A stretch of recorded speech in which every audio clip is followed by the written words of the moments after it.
Yo, what's good, yo? We back with season 2. Y'all, we about Let's to get go. real New York on Yeah. you. So I'm saying, like, It says follow, busy on the subscribe. track. Yeah. And y'all, we finna be It's live. pontificating, yeah, we back again. So tell your friends, to tell your wretched ass friends. Thought we was gone, but nah, no, we ain't. But you got rid of us, but no, you can't. Yeah. We gotta do this shit for real. You know what I mean?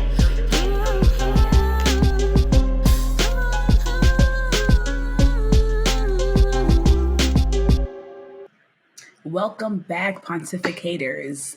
Happy Black History Month. We forgot to acknowledge our 1 year anniversary. So clap it up to us. We made it. We made it. Whole year. We did it.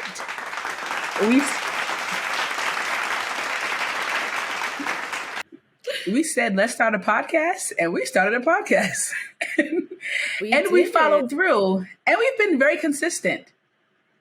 Facts. And I just think that's amazing in ourselves, in itself, because you know what? It's amazing in ourselves too. Because inside of ourselves, it is also amazing. Because so many projects between us two, between single projects that have fallen through, life got in the way, but we have stuck with this, and we have a little fan base going, and like, it's wonderful. The other day, my sister was like, "Oh, who was that person? The shower story." She was like, "Who was that person you're talking about?" And I was like, "You listen like consistently?" No, the numbers are growing. Yeah, I was like, forget the question. Are you an avid listener? So that just felt so nice. As you can hear, once again, it is just the two of us. Just the two of us. We can make it Salone if we is try. Just the two of us. Listen, if this podcast thing don't work, it's giving shoo-biddy dop. But we are going to jump right in, as we like to do. We do want to start off with saying a few things about Tyre Nichols. Ty, you wanted to say something? Yeah, I think it would be remiss of us not to talk about this. Asia and I both have protected our own mental sanity by not watching the video. Unfortunately, I was like trying to read up on exactly what happened. Not that I need a clarification that this man did not need to die. I'm very solid in my thoughts about that. But just seeing the first couple of seconds of the video and seeing how forceful and unprofessional is just like a lack of a word. There was like no sense of humanization of this man. He was cooperating. There were 5 officers on him, one with a taser on his thigh.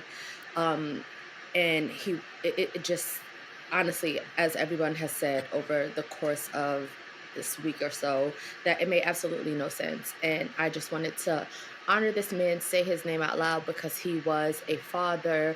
He seemed to be a very just lovely, free Black man who loved to skateboard, and he was coming from taking pictures of the sunset. Like, I'm getting emotional just thinking about this. But I just want to lift his family up in prayer. His mom, Rovon Wells, and his stepfather, his son. I don't have the answer. I swear I don't have the answer, besides to meet force with force, and the fact that these officers were also Black, and the response, it's so layered, it's so complex. But I would just like I would like to be very clear and reiterate for everybody listening: please take care of your mental health. You do not need to see it. We do not need to constantly see Black bodies in such a tragic and violent way. It's unnecessary. There's other ways to honor this man, to tell the story. We do not need to watch. And if it will impede on your mental health, do not watch it. Take care of yourselves. And That's what I would like to say about that, and to keep this man, his family, Terry Nichols, and his family, in prayer. Yeah, that's Yes. that's all I have to say. Well, this goes right into Is It Just Me? I don't really have a lot of thoughts, but I just feel tired because it is like we have come from hard times. They were harder. I don't know. At this point, it's hard to even compare. Of course, slavery was, if I had to do a scale, the worst of the worst. But it's just also like in 2023, we're still dealing with like race being the basis of our extinction, essentially, Yeah. and it's exhausting, and it's everywhere. Like it's from big things like killing us to less bigger things like being we can't buy homes, we can't just exist freely in a country where we've been existing against our will, right? And it's just like, first of all, I feel like we need to, especially during Black History Month, we have to acknowledge the, what is the word, the endurance of Black people, Mm. because despite being forced here against our will, we are thriving in comparison to what what's the word, human trafficking victims, how they should be thriving, right? We've come a long way, but sometimes, or a lot of times, these things happen, like the death of this man. Being, you're gonna touch on the Oscars in a second. It's just like, damn, can we just get a break? Can we get a break? And I'm gonna just wrap this up. I just was thinking about like when white people, essentially, when they're like how much more do you want? Why like they keep asking like how much more do we want? We want it all. Like Right. we want it all. Why True are you equality. asking? Yeah, why are you asking how much you want? We want the same thing you have. No one's asking how much do you want? We just want. Why are we answering to you how much we deserve? What is happening here? So Right. it's just kind of getting exhausting, and it's like, it's like once it's a topic that I'll forever talk about, but then I kind of feel like, not is it worth it, but you know how it's like ad nauseum, like Yes. this is talked out. How much more talking can I do? And like you said, like, is it time for force? I think it's been time for force, honestly. But I don't think at this point our hands are tied. Like I don't know nothing. There's no words left to be said Mm. about the inequality and the brutality of Black people in this country. And it's just, I'm tired. I am tired. It's yeah, it's beyond exhausting. I- I don't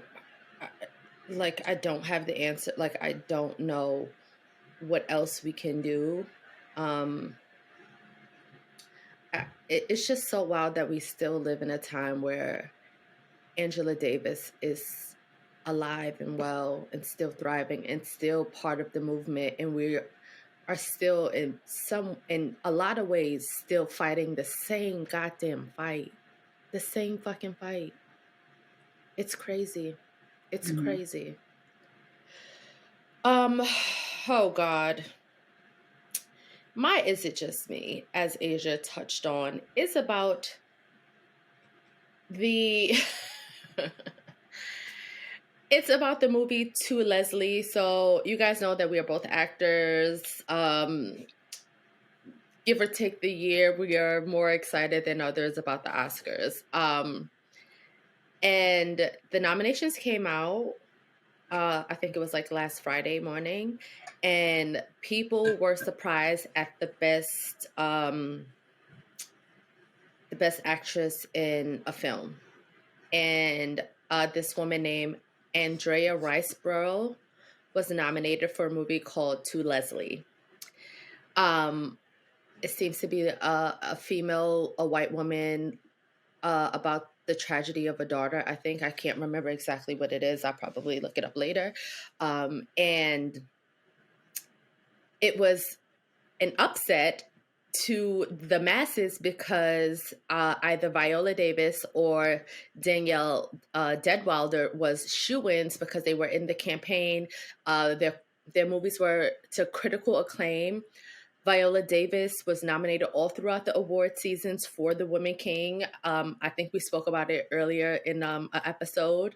And it went to Andrea Riseborough, and everybody was just confused. Also, this has never happened in the Oscar history. This film grossed 27K. 27K. Now, had this been The Little Engine That Could, and it's a small film with a female lead, and the performance was just so good, and they did the campaigning to get the nomination, absolutely, it would be a game changer in the industry. Howsoever, one of the producers used her power and her connections to illegally reach out to her friends to ask them to post about a movie that they probably haven't even seen. So some of the friends were Edward Norton, Charlize Theron, Gwyneth Paltrow held a screening for it, and then they all posted about this film, this Little Engine That Could film to Leslie, okay, so that is illegal for the Academy. You're not supposed to ask other nominees or actors to campaign for a film. It's illegal.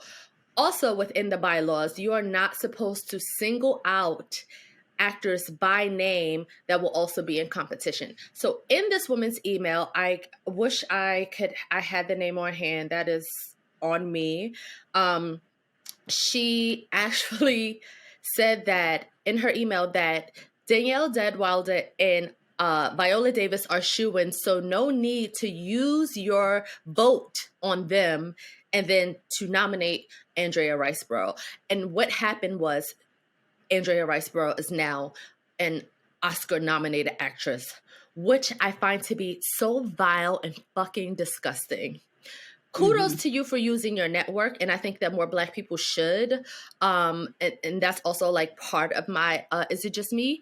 But maybe I'll touch on this in another time. But I think it is so vile and violent that instead of saying, don't worry, Michelle Yeoh is a shoo-in, instead of saying, who else is nominated? And any other actress, you distinctively named the two Black actors and said, don't worry about it. You know there'll be shoo-ins. Because why? Because, we're in a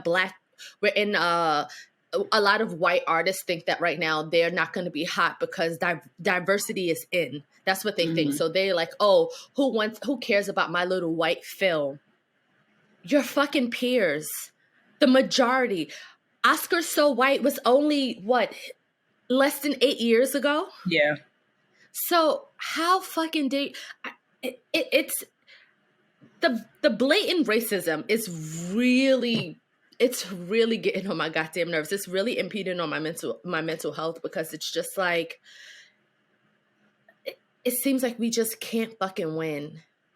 It just seems like we can't fucking win. And she stole us.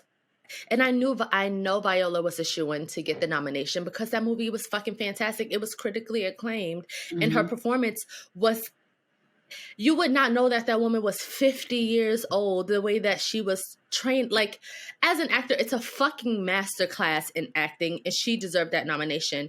And the fact that it was stolen from her, it was stolen from Gina Price Blywood, and all the other female producers, which would have been a historical fucking nomination. It would have been a historical nomination. But it was stolen because whites will always white. Always.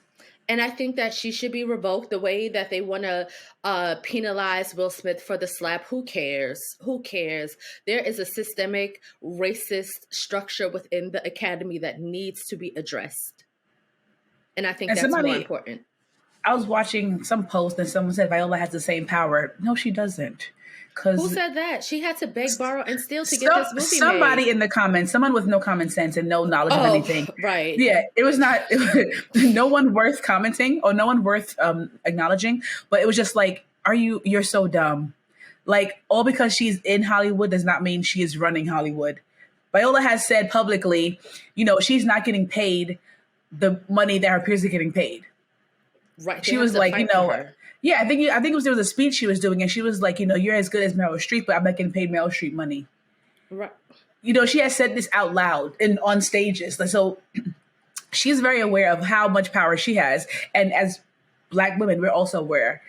And so to say that she could do the same thing, no, she can't. And if she could, she probably would, but she couldn't. And Because they white should be people, blacklisted. right? Like, so it's exhausting because no one saw the damn film. I was going to watch it just to see, like, is this the most, is this a powerful performance? It's probably not going to be the greatest thing that I've seen, but maybe whatever. But I'm not paying $6.99 for that film. But I feel like that happens a lot with the Oscars. It's the movies that win, is that movies that no one has seen, and that they have been campaigning with their friends for. But it's also that when that happens, it's all like there's always a buzz. There's always like nobody knew about this film. Right. Not a single person until she started to email about it. 27K. I'm pretty That's sure crazy. that didn't even have Let me the Google what was theatrical release probably was in like a small art house in probably like 2 states. It was probably like my mom's backyard. Listen, let me see until Gwyneth said, let me buy out it's just it's crazy. And then, not for me to feel bad about, like, for a white woman, but as an actor, for Andrea Riseborough, like, I wouldn't want that award. Like, you do your best as an actor, and then all of this shady shit happens, and it's so sullied, and like, I would not wish that on anybody unless she just like doesn't care and she's like whatever. But yeah, that's so crazy. Yeah. That is so crazy. But yeah, is it just me, or when white people use their network, it's always detrimental to the black community? That's an outlandish. I know that's a little outlandish, but that's how I feel. That's how I feel. Let me just say one last thing before we move on about you saying that. There was something I saw on TikTok, of course, and I didn't get the full gist of it because I had to scroll because I was getting annoyed. But basically, this Black man was asking this Black woman, like, how are Black moms and white moms of Black sons different? How are they how can they differ, right? So basically, he was saying, like, Black moms prepare their Black sons for the world, and white moms protect their Black sons by their whiteness, right? And I don't know where he was going with that comment because I didn't care anymore. But that stuck with me because I was like, and all these white mothers with their Black children, you would think, because when a white woman is upset, when her mind is made up, okay, she is getting shit done. And so it's like something is still off that we have so many biracial, white raised people in this world, and we have not come further than we have. That they're not using their serious power of influence to make this world a better place for the Black kids they're having. No, because they think that they're going to be protected by their whiteness or their proximity to it. That's really what it is. Because they're not fighting. They're not fighting. Like, where are you at? And they're not fighting, but because I feel like white moms are conditioning their Black sons to or half Black sons to fall in line within the white supremacist structure to survive in a way that they know how to. And when they do that, it's just a violent affront to Black people as a whole. Yeah, it really is, because the one thing that a white woman can do is victimize and turn any peaceful situation into violence. And I stand behind that. It's true. Yeah. So Okay. I would also implore you guys to think twice with whom you procreate with. Think twice, think thrice. If you gotta think thrice, Right. just Not if you got Yeah. Yeah, it's crazy. Like I was, oh, don't mind the stain on my shirt. But I was like, I was listening to this podcast and the girl was saying how, oh, it's Candice Bradshaw, your little TikTok baddie, your mm, fave. And she was saying how if her son were to be in a relationship with a white woman, she would think that in some way it's a failure. She would have to like mm, investigate because she feels like it would be a failure on her part. But if her daughter were to date a white man, she wouldn't care. And she said that's because she's had so many white women in her DMs saying how they found out later. I think it was like one or two, not so many, but that's a lot. Saying how they found out that their partner picked them because they had a hatred toward black women. And it was like, I chose you only because you are white. And then we know how detrimental and dangerous that shit is. And right. I mean, one of the ladies wind up divorcing him because I'm like, what do you do with that information? Like, you're with me because I'm white and you can't stand black people. Like, our children would be have like that is such a whirlwind of self-hate thrust upon the world, and now we all got to heal that. No thank you. No thank Yeah. you, ma'am. I've been thinking about like that conversation because I would love to have it. Would it upset me? Yes, right. But I would truly love to talk with a black man about the fact that he may not have olive skinned for a curly daughter. His daughter may come out dark skinned.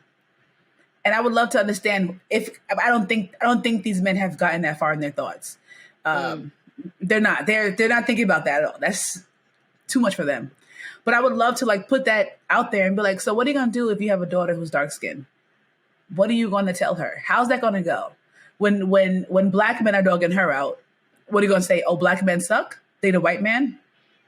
When white women are dogging her out, what are you gonna say? White women suck? What are you gonna say to this girl that you tried so hard not to have? You hoping she be light skinned and the preference, who also get dogged out too. But really, I would like to know, like, what are you going to tell her about black men if she chooses to date black men when you hate black women? Like, what is that? I would love to know the answer because I'm intrigued. Oh, they all say the same thing. The same thing that my uncles and probably my father said to me. Oh, niggas ain't shit. Niggas ain't shit. Such a blanket, succinct way to say I'm not shit. Right. Like I am like really that's what it is when you Right. like really deduce it down. And it's just like, no, I'm not worthy. I'm not anything. Like everybody go get a healing. We need a group Reiki. Shift the Earth's atmosphere because I would not wish that on you though, friend. I would not wish that on you for you to go and talk to a black man about interracial dating.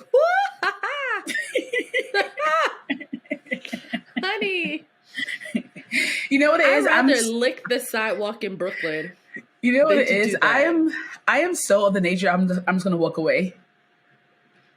Like I'm not I don't have to argue at some points. Like I'm not into arguing. It's really if I'm talking to someone and I'm seeing it's not happening, I'm like, oh, okay, you're right. I'm okay with you being right and me being wrong and walking away and leaving you right there. I'm Right where okay you with walking stand. away with you and your opinions and me and mine. I'm like, well, this was cool. Gotta go. Mid sentence. I'm totally okay with that. I'm not gonna agree, disagree. I'm gonna just walk away. Like, and I'm gonna just leave. You're gonna be like, wait, no, I'm out. So keep going. Right. Ugh. And speaking of black men we can't stand. Baby. Baby. That segue was smooth as caviar butter, okay? Smooth as caviar butter. Eric. Okay. So, okay. Eric. Now, for 1.11111 second, You had me. I felt for you. I read what you said about the Tyree Nichols case, not the case, the murder. And I said, wow, maybe this man was trying to make change when he was in the force. I know better. But I said, for that 1.1111 second, I did think that.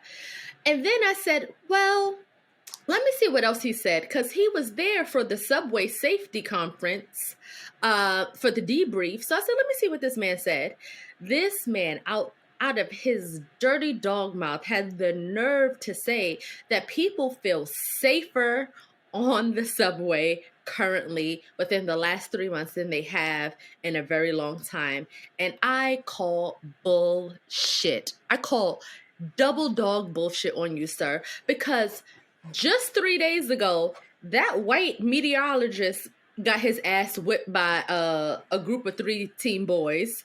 And then just last night, just 2 hours before I took the train, someone was shot on the N train going over the bridge. And then they stopped at Canal Street and people were running out calling for help.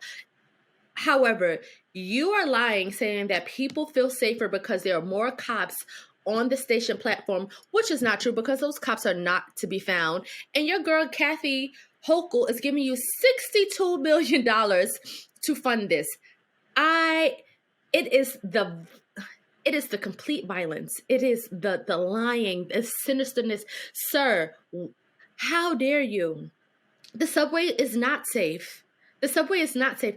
I came back from vacation and I forgot where I put my taser. I couldn't find it for 2 days. Can I tell you how much fear I had riding a train knowing that there was no way for me to protect myself in a real way? Nobody feels safer. No one feels safe. It is not safer. Just because you say crime is down 18% and you want to provide extra cameras in the station, that's not how you guys are catching anything. You're catching the acts that are happening because people are actually filming, and that's the surveillance that you guys are using. You're not using the surveillance that you guys have that you're implementing within the subway system. That's bullshit. That is absolute bullshit. And I cannot wait. I'm actually going to start counting down the fucking days to this mayoralship is over. And I think we only in the first year, which is wild. It's wild. Yeah, I really hope we're in the second. This is year 2. This is baby, I don't, we got to impeach him or kill him. I am over it. Over it. Yeah.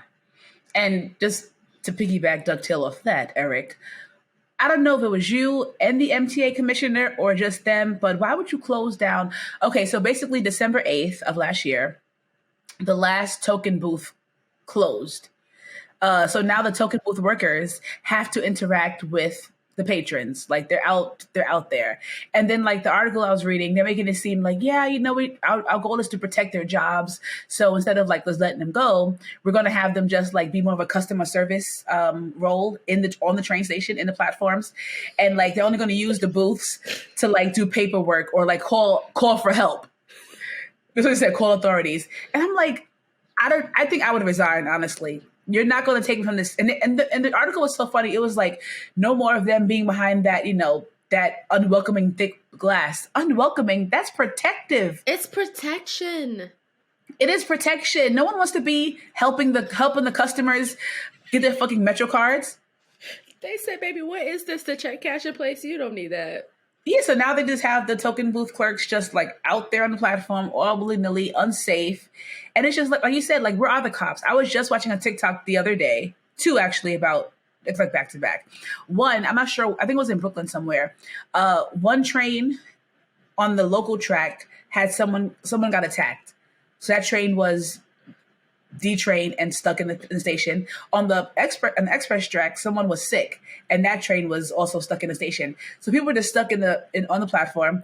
There's an MTA worker yelling, "Where the fuck are the police? Where the fuck are the police?" And I'm just like, where are the police? Where are the police? Where are the police? And then the other video I saw was a guy either fell in the tracks or jumped in, whatever. He was on the tracks, and the cop, that. Yeah, like there's one cop doing the signal to have the train not come. Great. Someone should be doing that. The other cop is back there on TikTok himself. And the people had to hop in and pull the man back up to safety. And it's like, okay, just them being there is not doing enough. They're not even fucking helping, because that's like prime copying right there. And I didn't realize, I saw that TikTok too. I did not realize that the cop was there doing the thing. I saw somebody like with a flashlight, like signaling to the train to stop or slow down. I did not, until somebody in the video said, and why the fuck you standing there? And I said, we said it together, because I said, well, why are you standing there? Why are you standing there? And somebody in the comments said, it's not their job. I'm sorry, what? What is your job? What is your job? Because all y'all had to do is pull this man from off the tracks. They weren't even helping. You weren't even helping pull the man up. Right, but y'all are but you guys will literally beat somebody to death that's already on the ground. Right.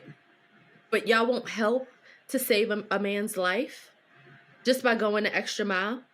But then y'all want respect and $62 million extra dollars on top of the whatever $1 million or $1 billion that you guys already have in the budget. Absolutely not. Absolutely not. Right. And then they're trying to say arrest or up, but they're not arresting criminals. They're arresting people who are selling stuff in the trains. They're arresting the entertainers. They're arresting people who pose no threat to anyone whatsoever. I was going to talk about this next week, but since you said that, they had, I don't know if the bill is still in the works, but they also, Eric Adams wants to arrest unhoused and mentally unstable people that are riding the trains, because he says that if they can't be on the subway, they have nowhere to go, so they may as well go to jail. That's crazy. Now, when I read this morning, there's a lawsuit right now to stop it, because that is crazy. Absolutely inhumane. And I cannot believe that he is in charge of the city. You want to throw homeless people, unhoused people, and people with a mental disability that's riding the train because they have and you acknowledge the fact that they have nowhere to go, and you said, well, they don't have nowhere to go to jail. And you know what's crazy? How about go to a shelter? I feel like this is some like Podunk Town type stuff. And this, I feel like Creek. Yeah, I feel like Eric, read the room. That's not going to fly in New York. Now, in some towns or cities, it doesn't. Yeah, that's happening. But like, we got so many advocacy groups in New York. People are tuned in. Why? What is happening here? Are you just a dumb person? I don't think he knows the law. Which could be the thing. He could be a dumb person. But I always say, where's the team? Is he Tyler Perry in the city? What is happening? Is he Tyler Perrying this city? That should be the name of the episode. Listen, he is. Because I'm confused. Why do you think this makes sense? Why do you think this makes sense? And not to put him into a community, but he just gives me dyslexic. Shout out to all the dyslexic baddies. It's just the way he talks. Listen, I'm Spike Lee. I'm dyslexic. And my brain is, see? I can't even think of the word. It's regressing. That's the word. Wait, I'm Benjamin Buttoning in the brain. Have you seen that TikTok filter where they scramble the words? Oh, the Wordle? Yeah. Yeah. That's my shit, because I read, I'm like, duh. That says quilt. Yeah, I got quilt too. I was like, people were struggling. I was like, you're struggling on quilt? Like, there's only so many keywords. There's only so many keywords. Like, baby, so put it together. I'm like, the words are right there. It's right there. They did get me on one. I saw Baby Tate, and she was like, you guys are being so stupid. And then she looked at the words, and she was like, genre, duh. And I was like, oh, that was good. The word was fucking green.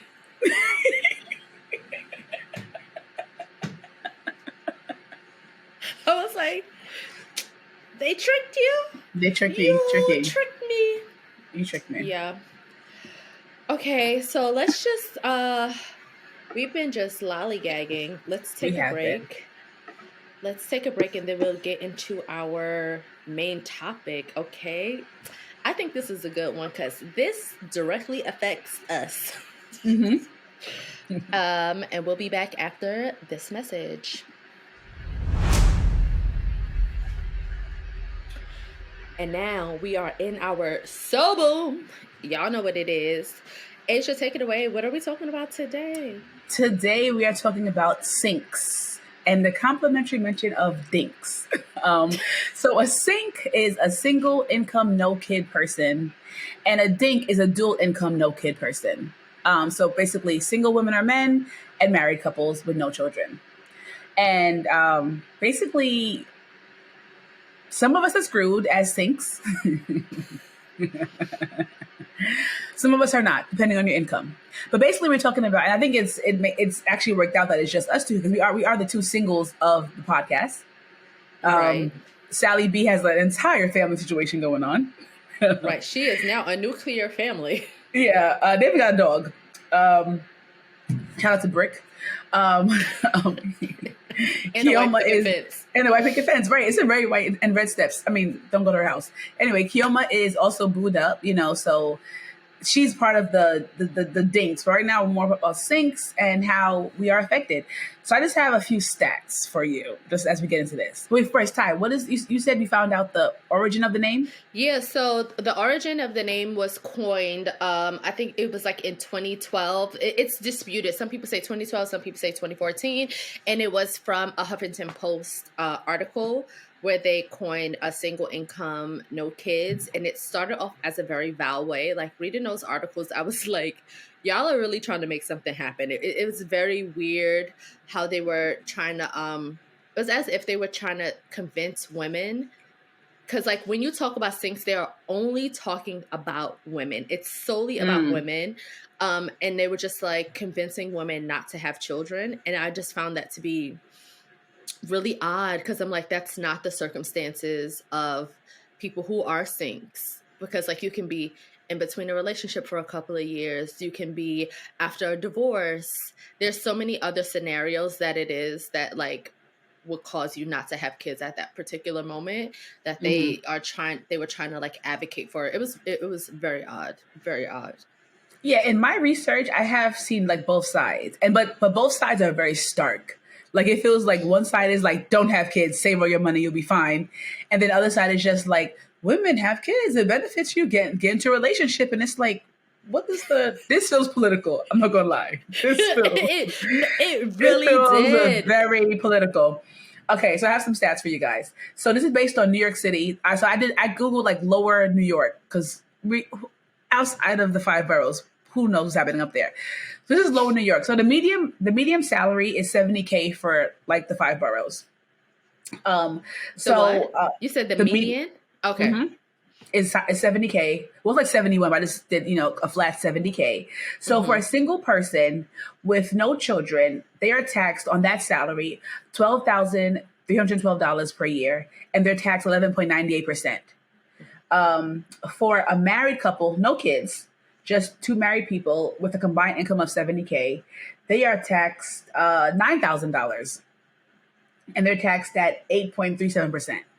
And for a single, like a head of household with one dependent, they're taxed $97,000 at 8.3. I'm sorry. Let me rewind.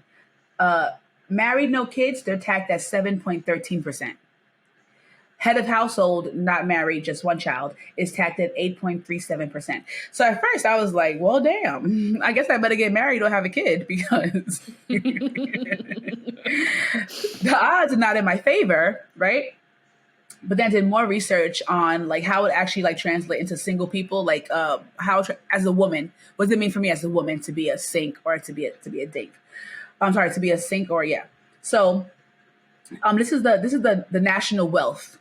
This is how they pulled this. So single men with no kids, their wealth is about 59,000. What I said no kids or with kids?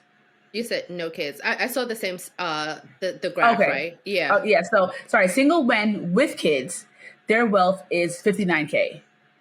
Single women with kids, their wealth is 7K, which is a huge. Yeah. And I would just like to just put a caveat, like wealth is defined, it's basically your net asset, right? So it's right. Like what's left over after you have spent all your bills. This is the surplus of like your savings and things like that. That's what wealth means. Right.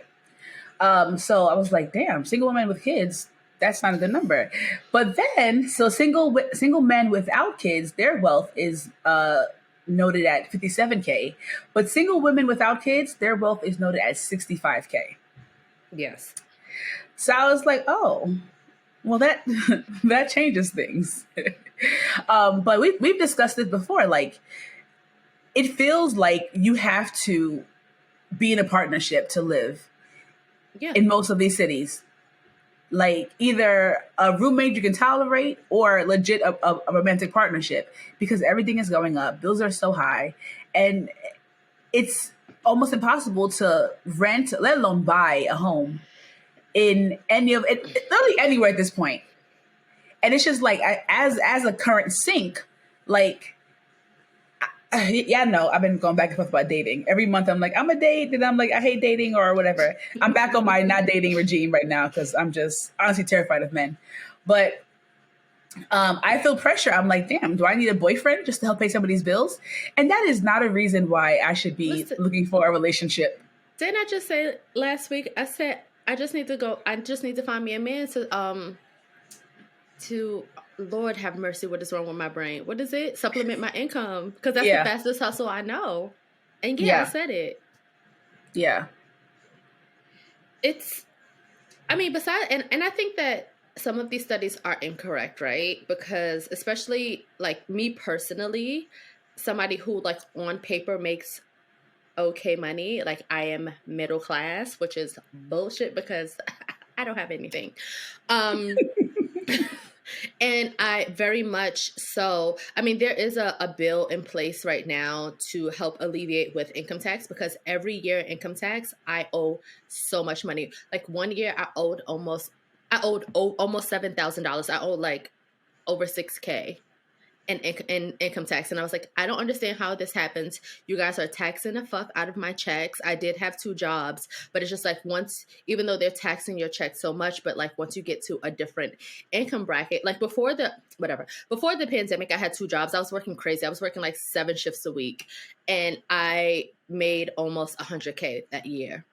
That was the year I owed the government 7K, federal and state combined. And I was like, well, I don't have it. I'm putting myself through Right. school. I'm working, like I'm barely sleeping. I'm only working and going to school. I was like, I don't have this money. And it's like the tax breaks are not in place to help people with a single income and have Right. no children. I Right. really wanted to find somebody who's going to sell me a kid so I can put on my income tax, because I was like, I can't do this. But then you can't do that also because it's illegal. I mean, it is illegal. It is But illegal. also, I wasn't going to get that much money back anyway with that kid to like pay the person for the, like, it's just, the hustle is just too much. And there's like really no protection when it comes to income tax for people. The only way I started to see a return is when I started a business. Or when I made money as an actor. That's literally the only time that I will see like $100 in the Which is tax crazy. return. Which is crazy. Yeah. I mean, And the almost 7K was the most that I'm just on. The 7K was the most that I've ever owed, but I'm always like owing at least like $1,200 per year since like, I want to say like 2016 up until now. yeah, it's crazy because like, I have coworkers who make what I make, but they have children. So, they are taking home more money. And I understand kids come with responsibilities. So it's like, but when I see that paycheck and I see their paycheck, I'm like, we're working the same hours. Damn. Like, why are they taking nearly half my check in taxes? And even outside of like earning income, like as you guys, I work for social services. I have to tell so many clients, like, I'm sorry, right now there's not really any program for single people with no children. And it's like single people without kids can also be homeless. They can also be facing financial hardship. And it is like, I have to tell them so many times, like, I'm sorry, if you had a kid, we could help you. Or like, there's a program called City FEPS. And it's for people who are like, it's a housing program. But to qualify, you must have had shelter history. So I actually been in the shelter, because I had a client a few weeks ago who was evicted, but because he didn't go through the shelter system, they wouldn't accept him, which is crazy because I'm like, well, he'll be in the shelter if you don't pay this rent. But help him out now. they were like, no, we can't do it. And I was like, okay, moving on. But you have to already have been in a shelter. You have to be a vet or like have DV. And it's like, why? But what about just single people who lost their job, who can't afford their rent? Like, why is there's no system in place to help those people? And that's just honestly terrifying for me as a single person. It's like, damn, I would have to like get knocked up to keep my apartment if shit got wild. Like, and that's no way to bring a child into the world.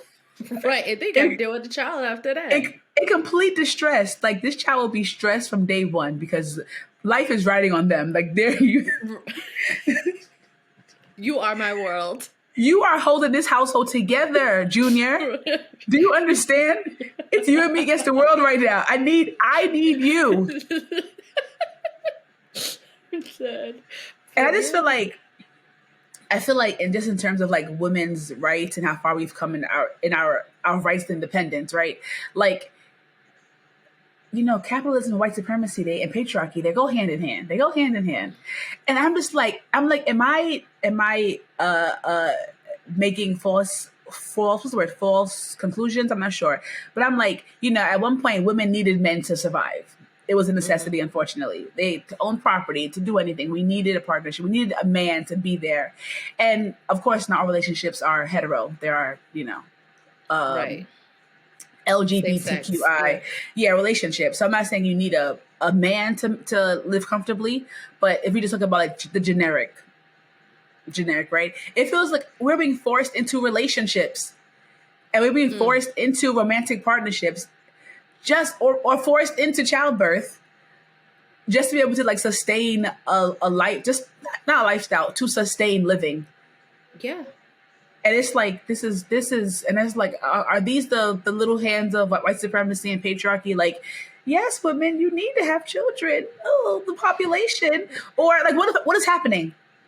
Because I feel like I can't have a child. I mean, I don't know about what anyway, but I also feel like I personally wouldn't want to have a child under these conditions, because like I said, it will be stressful for me and Junior.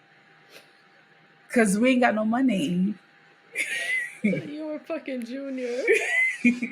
Yeah, it feels like you're being punished for being a woman without a man. You know, even though they're like, oh yeah, feminism, women power, reclaim your power, women. And it's like, well, how can I reclaim my power if y'all not gonna help me live? Right. Because then and not only the financial aspect either, but I feel like there are other ways that single people, men and women, when you have no kids, that the shit that it's like the things that we hear and the things that we have to, I don't want to say endure, but have to, what is the word I'm thinking of? You have to constantly negotiate, right?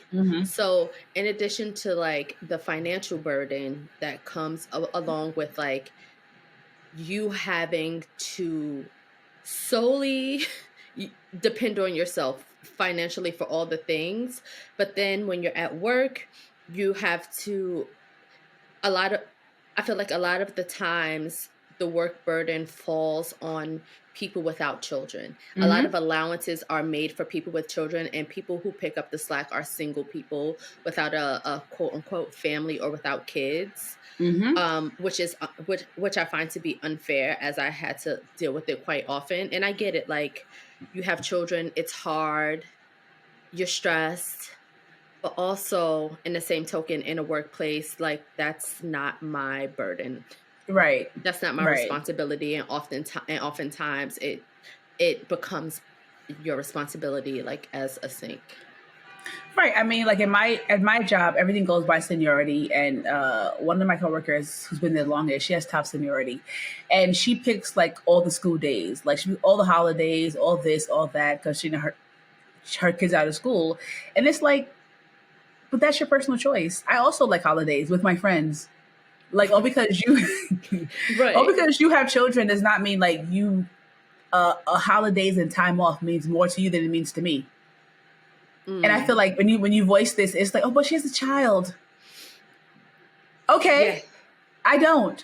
Like my life is family. Right, I have a family, or I don't. or I just have personal time. Like I don't have to. It's why am I making sacrifices for someone else's choices with their uterus and their loins and their decisions? Because no one is asking. And this is not to bash people with kids or to be like, us against Yeah. them. But yeah, society does take this thing where it's like, well, this person has a child in the family, so like be understanding of their needs. And it's like, what about my needs? Like I don't. Maybe I'm trying to find one. Maybe I'm trying to go on vacation and find me a damn husband or find me a wife. I can't be here all day. But also, I feel like people also don't think about, because a lot of the articles talk about basically the work that S.I.N.K.s do, and I'm like, I don't think people take that into account as well. It's like, okay, yeah, you are stressed rearing your child, and the financial burden, because that is expensive. I think in New York it's something like, to raise your child, right? And I put that in air quotes if you're listening. It's like $310K per year Yeah, annually or something like that. Now, and my and mother did a they actually way just less. raised it. So that number was from 2015. Right now they've added $26,000 to that number. So So it now is it's $336,000. yeah, and that's from I mean, that's just 336K per year per yeah, child. and that's just from birth until 17 years old. That's not like college or any of that stuff. Right. And yeah, and that is a financial burden for 17 years, to have to, like, you're coughing up almost 350K to raise a child. But like, when you do not have any children and your focus is on you, I feel like a lot of us, we do healing, and it takes a mental toll on you. So yes, somebody that has a single income, no kids, they're taking vacations, and you think it's like a lifestyle. No, this is part of my self healing, for Right. me to my mental health, for me to continue my life. Like, do you imagine what it is to just like be with yourself all the time, making your life happen? It's That's like exhausting. one of my friends was just saying this the other day. I mean, I do enjoy being alone, but she was saying like she's more of an extrovert, and she was saying how like the pandemic took a real toll on her because she was like, I'm home alone. I have no husband, no kids, and she's like, and then like her cat passed away, and she was like, it was literally just her, and she has no like close friends where she lives, so she was like, it was just her in her house, and as someone who like survives off of human contact, it was extremely depressing. Like it was Yeah. like it took a real. I think we all affected by the pandemic, introvert or not. But for people who like love to be around humans, and she could not, she had no access to humans in like a physical way. Oh, It took a huge toll on her. that sounds awful. Yeah, like she likes to go into the office. It's an option. She's like, no, I'm coming in because she like really needs that human energy to like be happy and to feel whole. And it's like, yeah, people don't consider the fact that like not having a family or having your nuclear family there, like your wife, your kids, whatever, takes a mental toll as well. Yeah. And it's not just, oh, so and so is selfish and so is, because also like some people have made the choice not to have kids or get married, but some haven't. Like some people are sinks like I was thinking about incels, like involuntary and celibate. Some people are involuntarily sinks, okay? Like Right. they're looking for partnerships, they're looking for children, and they're not successful in them. Mm. And then, but you can't distinguish who's made the decision and who's not. So those same people who are craving those things, craving family, craving a husband, craving a wife, whatever, they're kind of under the same scrutiny as those who have chosen not to. And that's also not fair because it's kind of like when you ask someone, why haven't you had kids yet? And it's like, oh, you don't know if I have infertility issues. You don't know what's going on with me, why I'm having this. You just assume you see a woman in her 30s and you say, oh, she's just so selfish. And it's like, no, my uterus doesn't work. Like Right. I have there's things happening with me. And it's like the people but there's no one discerning who's who. Mm. So people who want these things, they're also being scrutinized negatively as if they're just selfish and not ready and immature. And it's like, it's not for lack of trying. Right. And I feel like that's a lot of people who are just in relationships they don't want to be in, but they feel pressure. either from outside to be in relationships, or their own pressures. Like, I'm getting older. Like, I have to just get pregnant with someone. I have to like just marry anyone right now. I have to get pregnant right now. And it's like, if they had an option, they may have waited or wait for the best option. But because of society pressure, as a woman, we have biological pressures. They're forced into relationships, and they're forced into also having children that they actually don't want. Listen, and we have spoken about that many times before. And that's also what I found weird when I was like researching this. It's the praise of not wanting kids and being different. Like, oh no, I'm a sink. I don't want kids. I'm like, I've always known I didn't want kids. And it's like, that's great for you. But then there, as you were saying, there's the flip side of people who are actively searching. They can't find a viable option for a partner. They are maybe a dink and they are married and they're trying to have a baby and they can't. There's so many it's so much minutia in between that people don't consider at all. And it's like okay guys okay guys, just like I do understand having a child, it comes with so much. Like, hats off to parents and parents who are doing it well, and parents that are doing the best that they can. I don't know the struggle. I'm not sure I want to know the struggle. However, I think that you need to give your single friends grace. This, like, also, like, that made me think of the saying when they're like, oh my God, I just wish I was single again. You have so much freedom. And it's like, my life isn't as free as you think it is, because everything that I do depends on me. I have to do everything. Like, my life is not as free as you think it is. I still have responsibilities. I still have like family, friend, like, to make my life meaningful. Right. Yeah, I don't have a child attached to my hip, but I also, it's not, and dating is not as like grand as people who are married think it is. They're like, oh my God, you must be dating so many people. Like, these people are unwell, honey. Unhealed They're trash. unhealed trash. Like, you and your husband, I mean, at this rate, I'm pretty sure the statistics are the same, married or not, or single, the rate of being murdered by a significant other or somebody that you are dating is probably the same. But it's like, it's not as exciting. I think that's what annoys me the most, is like, people think they're like, oh, you're single, that must be so exciting. Girl, no. I'm out here trying to find my Darius love hole. Okay. Right. No, Darius was toxic, but yeah. I think what also bothers me about people who say things like that, like, either they're like, oh, they have kids, don't have kids. And it's like, are you okay? Wait, have you seen a TikTok of the woman who was like, she hates being a mother? If I can find the clip, I will put it on our IG in like a carousel. But basically, she was just like, I don't enjoy being a mother. She's like, I love my child, but I do not enjoy being a mother. And I was like, I kind of understand where you're coming from, sis. Right. I kind of understand where you're coming from, because like, now you have no freedom, you have no autonomy. And I was like, oh, that sounds tricky, especially if you like your freedom and your independence. You're right. But I think this is what bothers me. With them tax breaks. Right. Because it's kind of like, I feel like it's sometimes the same people who are like, oh, I wish I was still single, or I wish I didn't have kids, who are telling you not to do this. But it's like what you did. And it's like, also leave. Why? Like, it's confusing, right? The kids? No, well, not the kids, but the man sometimes, right? It's like you're being pushed into marriage and having kids, and people are like, no, don't do it. And it's like, well, now I'm just confused. Should I or should I not? Right. Because it doesn't seem to be a good choice, but yet I'm told it is the right choice. Right. What should I do?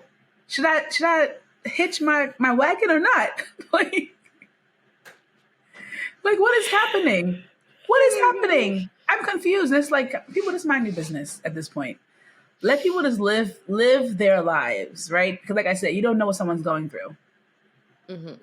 So sometimes to give this unsolicited, like, I wouldn't do it again, or I hate it. It's like, I don't think it's as helpful as people think it is. Like, people who are like, like I said, the lady who said she doesn't like being a mother. I mean, but you are, right? Because now I feel for the child. Right, because now I feel like if you're in a support group, a confidential support group, if you're in like Mothers Anonymous, right, and you come there every week and you're discussing, I hate being a mother, but it's like, okay, so it's a safe space. The internet is not a safe space to voice how much you hate being a mother. Ooh. I just don't think it's appropriate. Like, this is not your journal. This is also, Is not a safe space. this lives forever, right? Because now you're going to have kids who, how are they going to internalize that? Like my father, we discussed it as an adult. I don't know if as a kid he told me this as well, but as an adult, he has expressed that he never wanted children. Mm-hmm. Or he didn't want them when he had them. And he's like, don't have kids. As an adult, I can understand. But if he would have told you as a child, like... And I was scrolling on TikTok and I saw my dad talking about, I hate being a mom. I'd be like, I hate being a dad. I'd be like, well, as a child, as an 11-year-old, right. And my dad's like, yeah, I wish I never had kids. I'd be like, is that my dad? Well, I've been told inappropriate things about... Anyway, let's... Because I'm like, do I want to talk about that? I don't. But yeah, I will say from personal knowledge, it does impact how you maneuver in this world, how you take up space.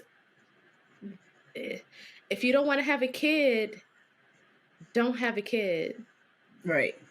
Don't have a kid. I mean, or do have a kid because you get the more money. What do we do? I don't know. And this is not on, this is like off topic, but like, so a conversation now is like people who are impoverished, like, should they have children or multiple children? And that becomes tricky because then you get into eugenics, and we know eugenics is going to have us being an Aryan nation. But there is something to say, like, only on this podcast. I've just paused. Only on this podcast do we talk about the murdering of Black bodies, the subway station, income taxes, children, professionalisms, eugenics, and alienation. What the fuck? We are well-rounded, that's why. It's giving. These are the thoughts of well-rounded, educated Black women, okay? We can talk about anything. But it is something to say, like, okay, if you have a kid, you'll get these tax breaks, right? But it's also like, if you are impoverished, it may not be the right decision. And that gets tricky because it's like, oh, people who are poor should have kids. And it's like, no, it's not. No one is saying that because that's not fair. Because you have people who are born to poor people who went on to like do great things and right. You know, Nobel Peace Prize winners and inventions, yada, yada, yada. But it is something to say, like, if you are already in a dire straight situation, planning to have a child in that situation may not be the best decision because the tax breaks you're going to get are not that significant. You're not going to like to sustain you. Yeah. Yeah. It's not going to take you from being poor to not poor. Now it's just 2 poor people or 3 poor people. Is that doesn't fix your economic situation.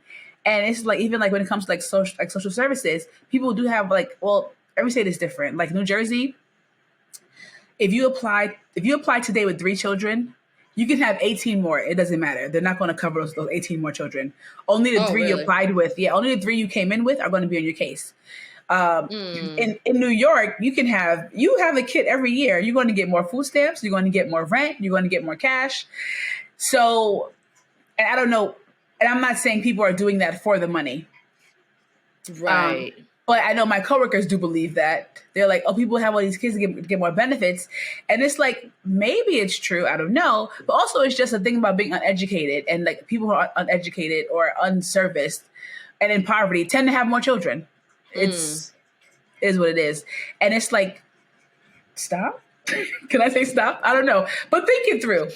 Because having the more kids only adds more financial burden to the situation. It's not going to take you out of poverty. And it's not like having a NFL draft team where it's like, well, if I have like seven, one's bound to lift us up. It might just be seven people who are also just poor forever. Right, because I was thinking, I was like, isn't that irresponsible for you to have these children to? And I hear the stories all the time. They're like, oh, well, I make sure that my children are fed, and I sacrifice now so they can take care of me later. Which is, I think that's such a violent statement, because it's like, why now are you my responsibility? Now, I get that people do that out of love for their parents and seeing them in the conditioning, I will say, of seeing them like struggle all their lives, and they just want to take care, like, to show appreciation. And I do get that. Because I would love to do that for my family as well. But also, I don't want it to feel like a necessity that, like, if I don't make it and put us in a financial standing, then you won't be okay. Because then, how am I? I'm so beholden to this trauma, this heavy burden. Like, and I get that it fuels some people, but the moment I gave that thought up, I became a much freer person, because I was like, okay, I need to live for myself. Like, it would be great if I'm in a position to take care of other people in my family. Like, that's great. But that is not, if that's what you're waiting for as an appreciation from me, baby, take it up with God. Yeah, and again, it's just so much pressure. Like, there have been people who, like, their parents have pushed them into relationships because they know there was money there. And it's just like, oh, like, he's beating you, but he's paying our rent.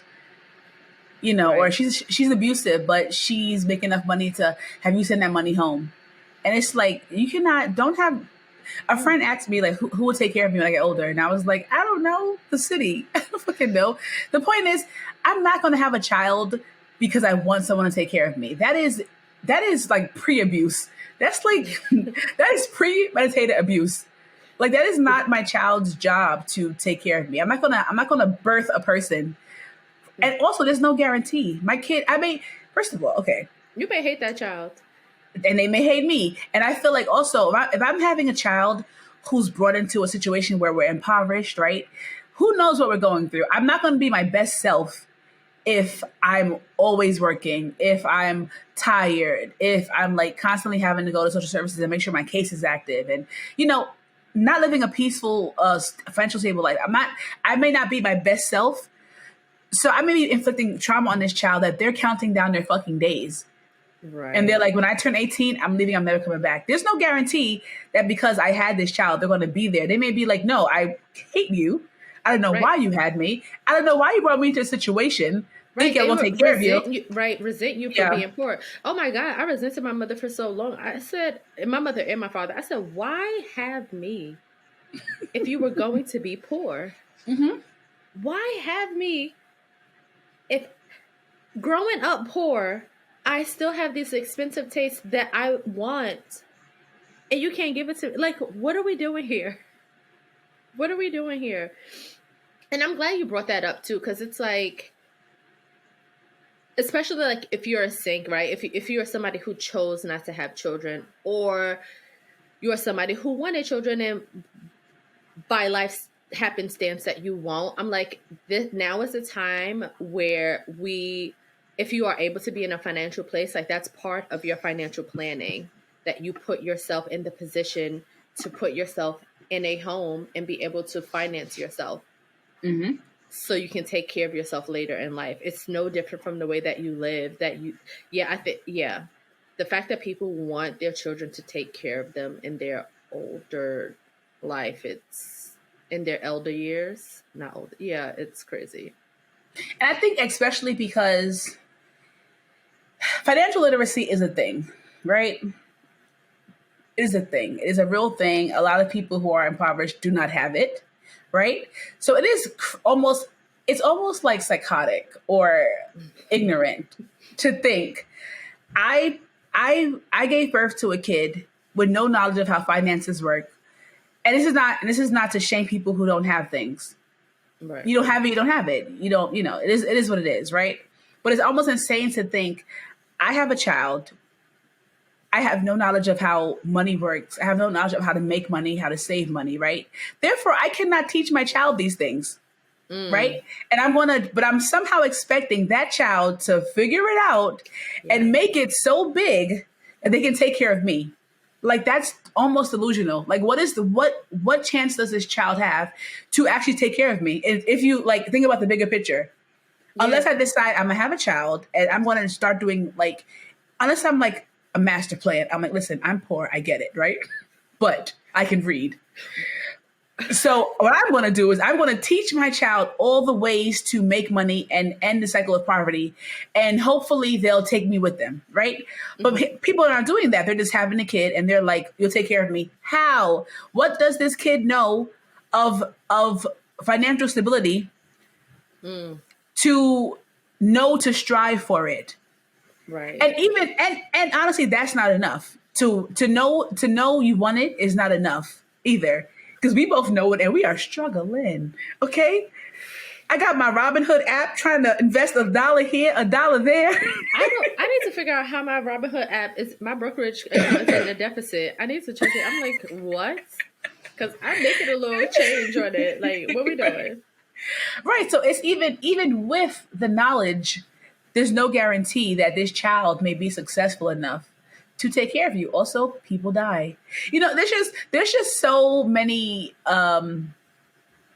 obstacles, or there's no variables that do not guarantee you having this child means a smooth sailing life for yourself.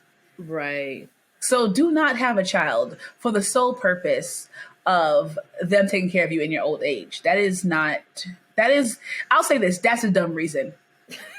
That's a dumb reason. I'm not going to say, if you're poor, don't have kids, because do what you want to do. But do not, no matter what your financial status is, have the kid with the hopes that they'll take care of you, because that's extremely selfish. It's abusive.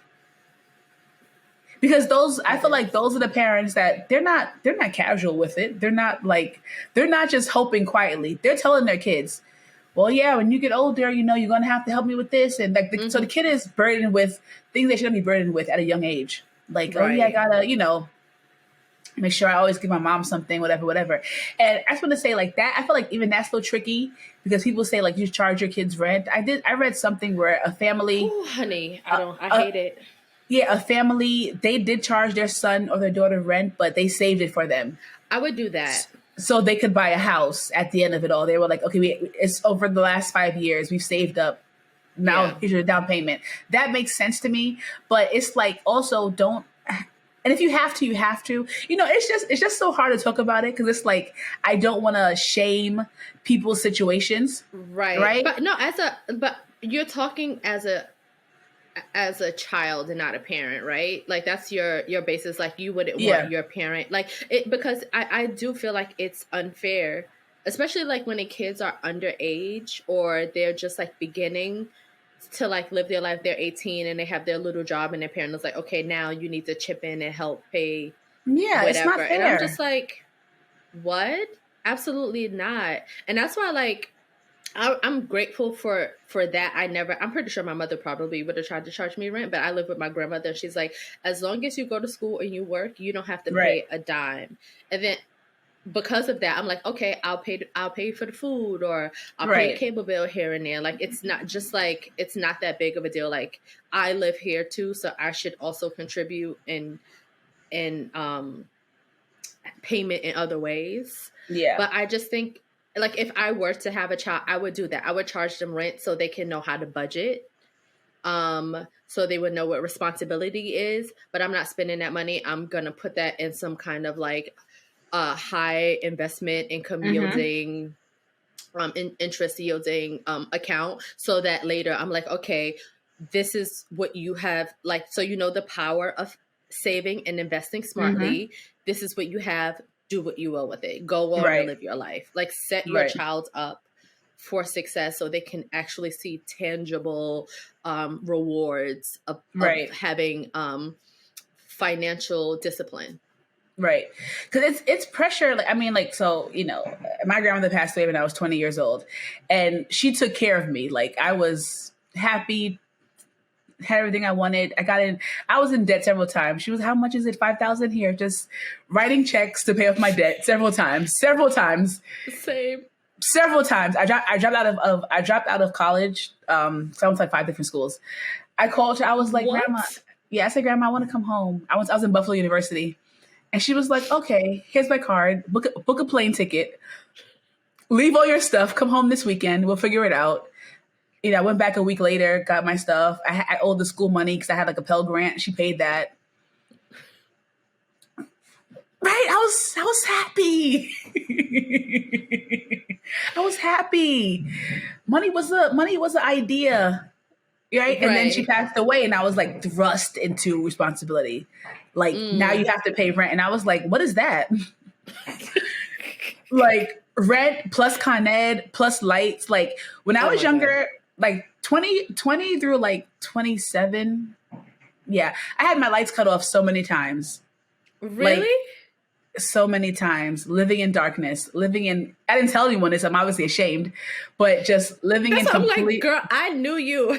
You did know me, and I had no lights. Quarter vacations, and I had no lights. Well, not by that time. Before that. Oh, okay. So maybe 25. I would say up until I finished college. Okay, that makes sense. So yeah. I just had period of time, just no fucking lights, no lights in my house. I'm charging my phone at school. Like, we know back in the days, phone lasted a while, so you could charge it at school. Lasted 3 days, right? It could be fine, right? This is before we had like smartphones. I'm charging my phone at school. I'm like storing my food in my father's house, which is in the same building but a different floor. Stressed, and I would always say, I was like, if I could live with my parents, I would. Like, if I could live, and my mother offered it to me, but mentally I could not live with her. She also lives in Jersey, and I was just like, it was two things: the distance and the mentals. I could not live with her. I just was like, I'll live in darkness before I live with you. No, because she offered like her basement. She was like, she'll renovate it. She won't charge me rent, and I was like, it sounds good, but I will lose my mind if I return to your home. So when parents like charge their children rent, like for real. Like, I don't know if they know or they even consider the financial burden and the tolls. Like, my brain chemistry changed when I had to start worrying about how I was going to survive. Like, one of the reasons why I took off like so much time from entertainment, because I was like, I need money. Like, I don't have the luxury of being a background actor and spending 12 hours on set and making $100. I was like, I immediately had to go into like, I need a job right away. I need to make money. I have to pay my rent. I have to pay these bills. I have to like get myself to school every day. Thankfully, I did have Pell and Tap grants. So once a year, I had like a good sum of money to like do something with. Right. But like the burden of like being an adult when you're not an adult, 20 is not a fucking adult. I was in school. I was still in school. Okay. I was still learning things, and I had to like just. Right. It's so much. Yeah, and it's not fair. Like, I understand, like, say, the contributed household, that's nice. But like when your parent is like pay or get out, it's like, what are you doing? And then a lot of times when it's that kind of parent, it's also my rules, my house. But I'm paying rent now. So now we roommates. What are we doing? Because I'm a roommate. I'm gonna go and come as I please. I'm gonna do what I'm gonna have girls and guys in my room. And it's like, and that particular what's the word? Dynamic. Mm-hmm. Are the kids that leave and never come back and leave their parents to rot. Because it's like, you made my life miserable financially and mentally. And now you want me to be like, oh yes, I'll take care of you. Why? I mean, some kids have extreme guilt, so they do it out of pure guilt. Mm-hmm. But some kids are like, no, I left that household when I was 18 years old. I've been on my own the whole time. And that's the thing too. It instills this like, if I could do it, you could do it mentality. Because if at 18 I could do it, you have a head start. You got a 30-year head start. Why at 18 am I doing better than you? And I think it also breeds some like resentment between that kind of child and that parent who has not figured it out yet, and the kid has. Because the kid is like, well, you're a loser because I figured it out. I got my own apartment, my own job, but you still need my money? Fuck you. And it's like, whereas you could have just let them stay. Don't kick them out. keep raising them. But again, this goes back to a lack of financial planning, a lack of financial literacy, a lack of mental health. Mm. And now you have this situation where your plan, Yeah. your master plan has blew up in your face. Right. Absolutely. Yeah. I concur with everything you say. I definitely have been that child where it's like, I was just thinking back about it. Like, I was thinking about, we will have an episode coming up within the next 3 weeks for Black History Month about financial literacy in the Black community. But I was thinking as I had this whole big issue with the IRS this week, and when I say stressed, okay? I was like, not again, not on my watch. Right. And then I was just thinking, I was like, throughout my life, out of all of my friends, I've made good money, right? I've made money. I spend freely. Yeah. However, I'm never in a position to save the way I want to have the things that I want. And I was like, and then I was like, oh, because I was never taught financial literacy. I was taught to survive. Mm-hmm. I was taught, and I also come from a spendthrift. Like, I spent a lot of my time also with my grandmother, who also worked very hard. She made good money. And she has a saying that she's like, we piss her off when we tell her no, because now she's like almost 90 years old. And she's like, whatever low wants, low gets. And it's very much same for me. It's like, whatever I want, I get. I work hard. I deserve these things. And I want them. I'm going to get them. And I'm going to pay for them. But then I'm like, okay, now I'm in this financial situation that I am now. I just recently did my taxes. And I was like, well, this is a decent amount of money. Why don't I have any? Right. Why don't I have it? Now, I know it's fake, because like what you make pre-tax is not what your take home, and that's substantially lower. But still, it's just like, there should be something left over, and there isn't. Like, there isn't. There's actually a deficit. So I'm like, I need to, and now like I'm getting older. I need to like plan for later in life. So it's just like, I need to get my finances in order so I can be able to take care of myself and live the life that I want to freely. And I think I would have had so much more of a leg up if it was modeled for me in any of the homes that I lived in. But because everybody is just surviving, they're getting by, or they're not. I mean, that's not true. Actually, that's not true. I don't listen. I just thought about that. I was like, why am I saying no? But like, no, my mother. I'm a lot like my mother when it comes to spending money. It's just like, money comes, money goes. And as much as my grandmother does spend as freely as she wants to, she has saved a lot of fucking money, which is why she's the bank of grandma for our entire fucking family. So I'm like, that's not true. Now, she had a lot of kids. She had a job, and she lived in Nitro all her life. And I think her rent for a long time was like $300 for a 4-bedroom apartment. So she had a leg up, and we are not the same. Right. Because I'm paying probably, I think I'm paying maybe like 300% more than what this woman was paying a month. So there isn't any extra in theory to save, but I need to put myself, like, I need to find a way to like not have the guilt because I'm doing okay for myself. Okay, in quotations, and then find a way to like plan for the life of not having to constantly struggle, because I don't have to struggle the way my mother struggled, even though my struggle is a little different, if that makes sense. Yeah. I just want to touch on this whole like saving thing, because I mean, I have a friend who just guys, also this tangent has been brought to you by Welcome to How Asia and Thai Talk All the Time. Enjoy. Go ahead. I have a friend who he bought a co-op December 2021. Yeah, he bought a co-op. 2 years ago. Okay. Yeah. But he was living with his parents up until that point. So it was like co-op, parents' home, big per co-op. He has like investments, he has savings, whatever. And we constantly butt heads about my inability to save. And I bring up my upbringing a lot, and I bring up the head start he's had. And he doesn't want to accept it.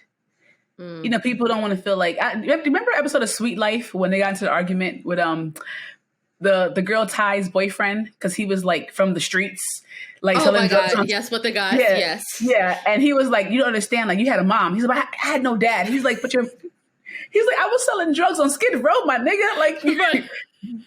you own a business, Right. With your mother helping you. Like, you yeah. you live in a house."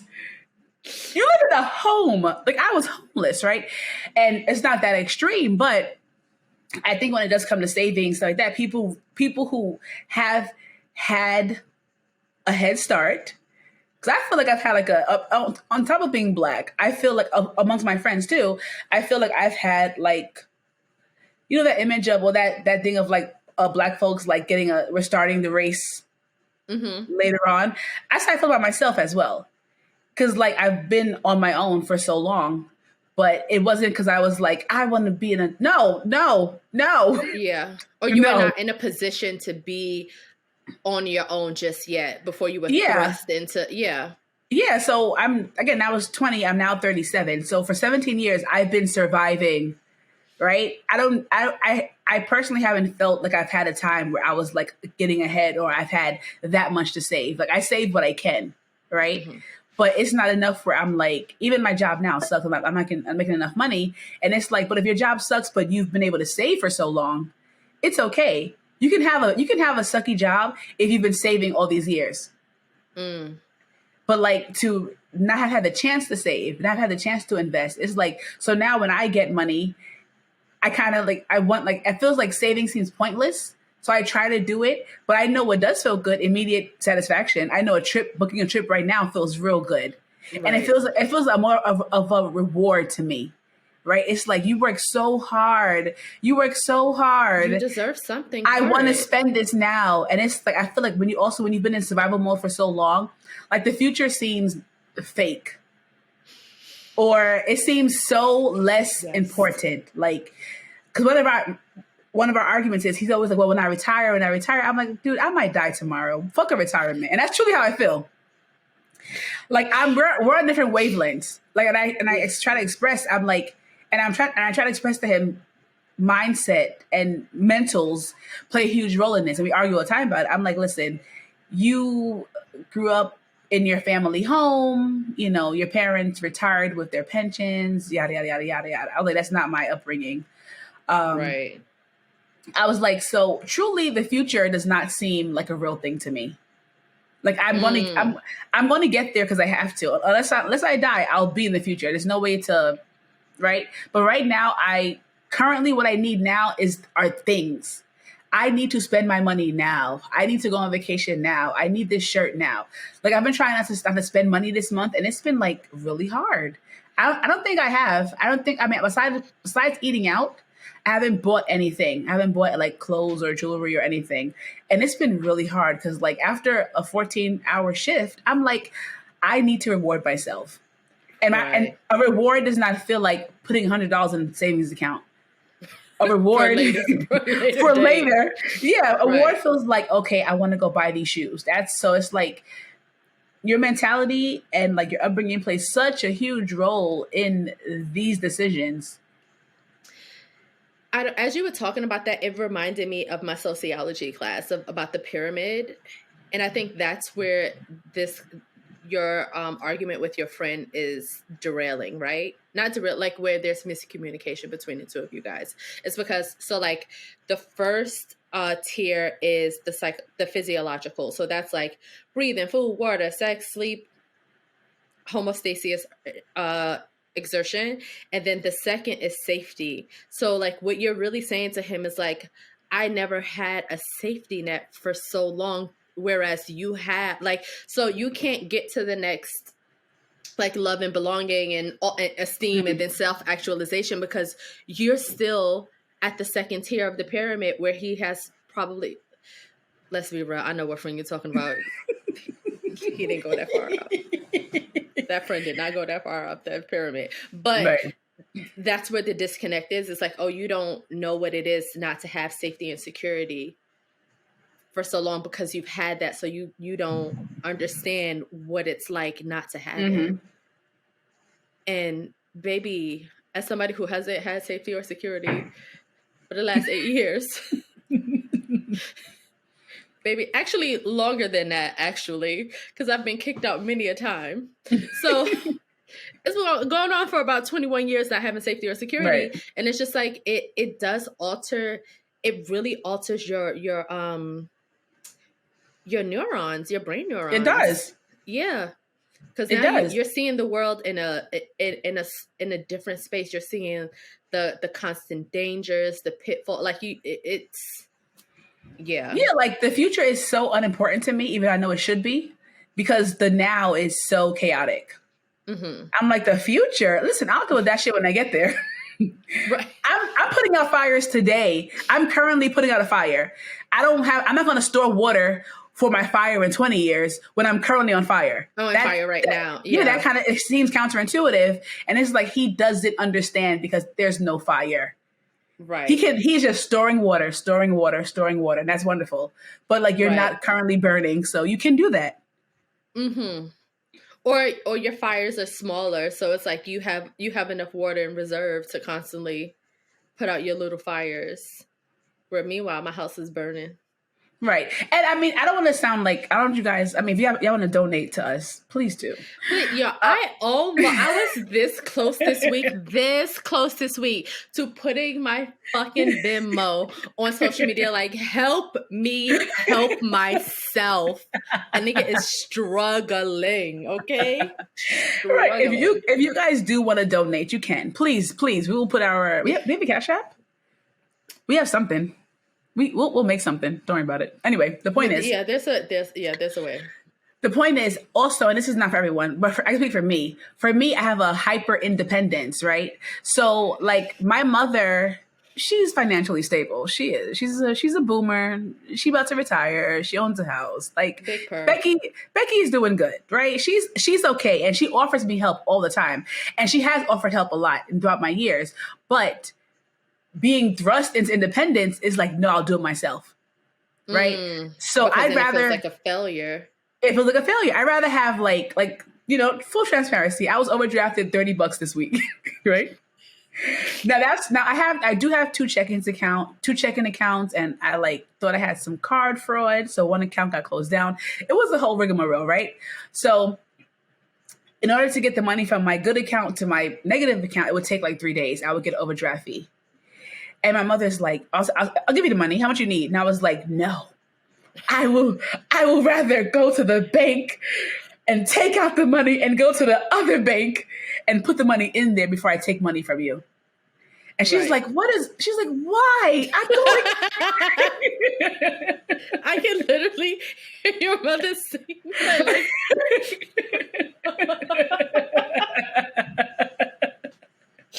Yeah. But my independence sometimes is like, no, I don't want it. I don't want your help. Like, I can do it on my own. And it's not healthy, people. No, take the help. I don't even know I told you. I recently took help from my family. Okay.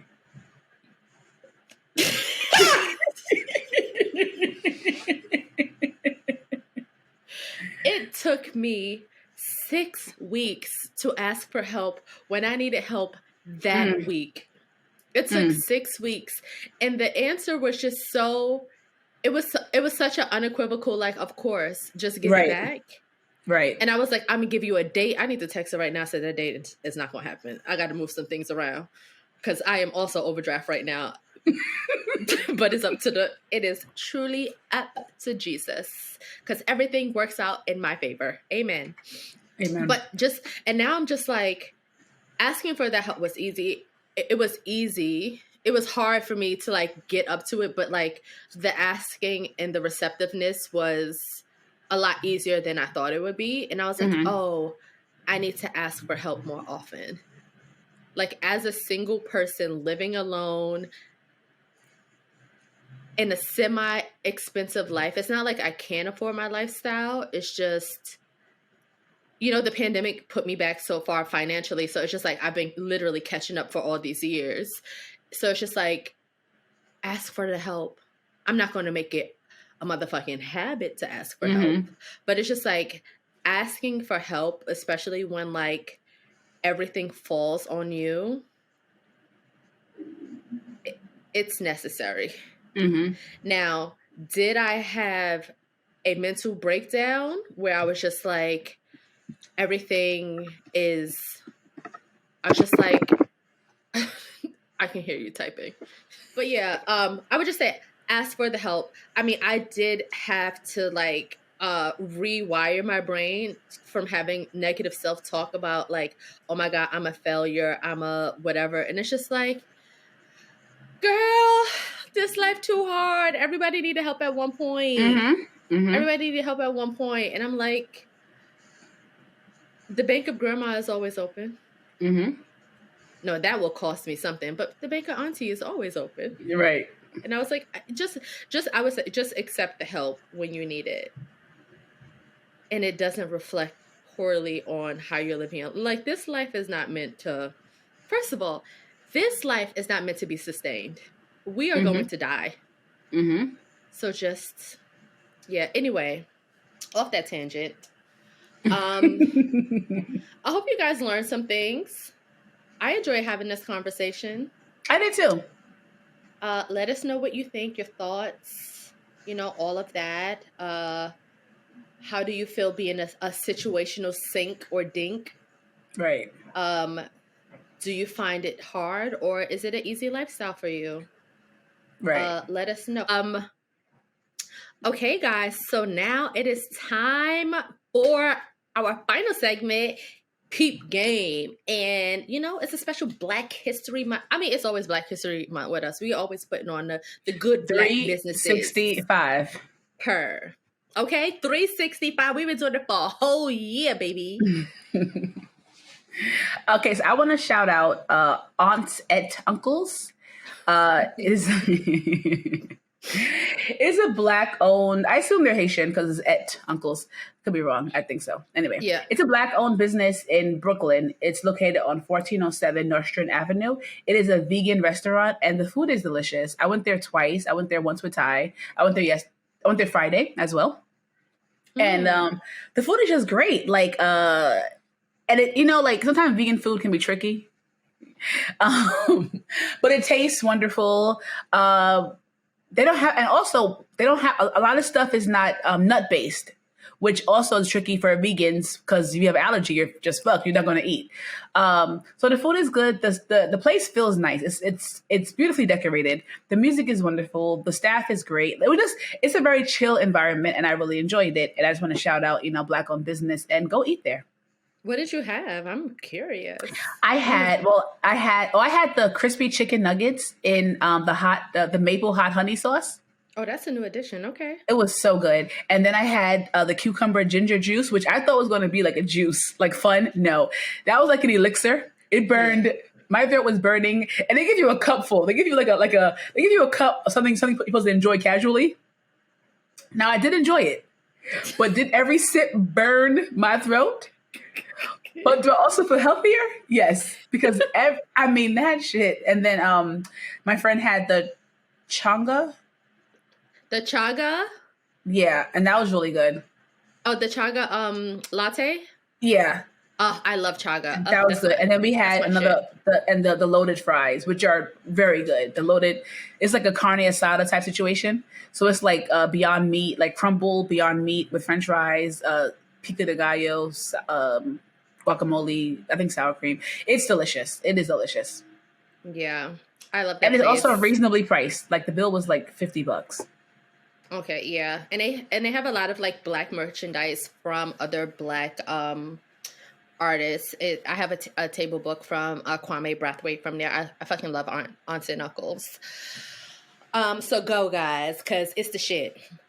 Okay, for Black History Month, I am going to put y'all onto a content creator. If y'all haven't heard of her, she is like biracial, like Black and Argentinian, but she comes from greatness. And she's not quite a Nepo baby, but she is within privilege and she knows it. And I just thoroughly enjoy her content. Her name is Olivia Joan. She's on TikTok. Her @ is Olivia Joan 18. And I found out about her because she did this entire series where she was trying on her grandmother's clothes and getting them tailored for herself. So her grandmother passed away and she inherited some of the clothes between her mother, and her sister. It's just a really touching, beautiful story. And her grandmother is a fucking Black icon.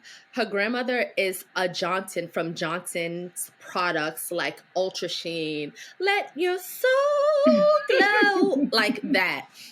And she's just like a refreshing content creator. She's young. I think she's like 23 or something. So you just get to watch her live her life in the messy, trying to figure yourself out way. And she's like navigating through being a content creator and an influencer. And she also is a photographer. And I think her photography is like really dope. So y'all should check her out. Yeah. And that's all I have for y'all. Beautiful. So, guys, thank you for joining us once again. We love you. And we will talk to you and see you next time. Bye. Yeah, we about Let's to get go. real New York on Yeah. So I'm saying, like, It says follow, busy on the subscribe. track. Yeah. And y'all, we finna be It's live.